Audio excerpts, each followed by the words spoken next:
Bismillahirrahmanirrahim. Assalamualaikum warahmatullahi wabarakatuh.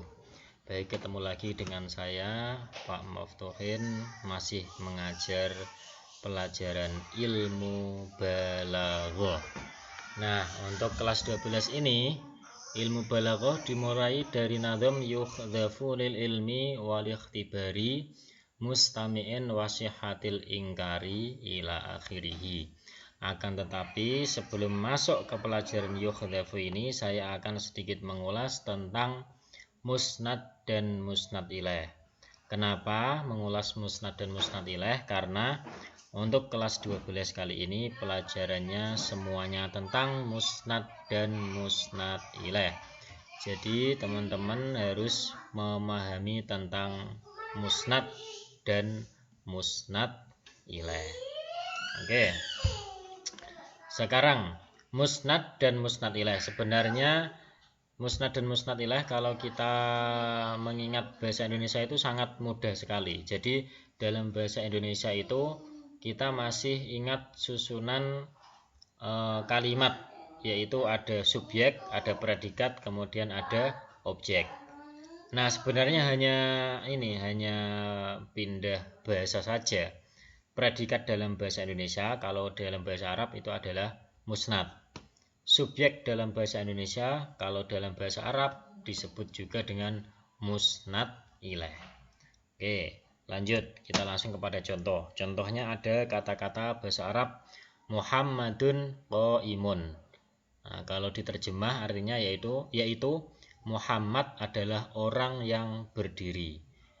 Nah, kita sebenarnya kalau sudah tahu terjemahannya, kita lebih mudah untuk memilih mana musnad ilaihnya. Kalau kita tahu artinya Muhammad adalah orang yang berdiri, maka yang menjadi subjek dalam kalimat tersebut adalah Muhammad. Nah, bahasa Arab dalam Muhammadun qaimun ini, dalam bahasa Arab berarti musnad ilaihnya adalah Muhammad. Kemudian musnadnya mana? Musnad itu adalah predikat. Predikat dari Muhammad adalah orang yang berdiri, ini adalah orang yang berdiri ini sebagai predikat. Jadi kalau predikat adalah musnad, maka dari kata-kata Muhammadun qaimun, musnadnya adalah qaimun. Seperti itu. Jadi mudah ya. Kalau kita mengingat predikat subjek, nah, itu lebih mudah. Yang penting kita tahu artinya. Kemudian contoh yang kedua, kalau tadi Muhammadun qaimun, sekarang kalimatnya saya ubah menjadi koma Muhammadun.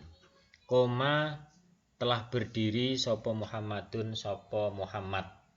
Atau dalam bahasa Indonesia ya artinya Muhammad berdiri, seperti itu. Nah, kalau Muhammad berdiri, subjeknya mana? Subjeknya adalah Muhammad. Kalau subjek sebagai musnad ilaih, berarti koma Muhammadun, musnad ilaihnya adalah Muhammad. Terus musnadnya mana? Musnad itu adalah predikat dari kata-kata Muhammad berdiri, predikatnya adalah berdiri. Jadi kalau ditanya koma Muhammadun, musnadnya mana? Musnadnya adalah koma. Ya, ini sebagai musnad atau dalam bahasa Indonesia sebagai predikat. Nah, itu teman-teman sebagai pengingat mana musnad dan musnad ilaih. Setelah ini kita lanjut pada materi berikutnya. Terima kasih. Wassalamualaikum warahmatullahi wabarakatuh.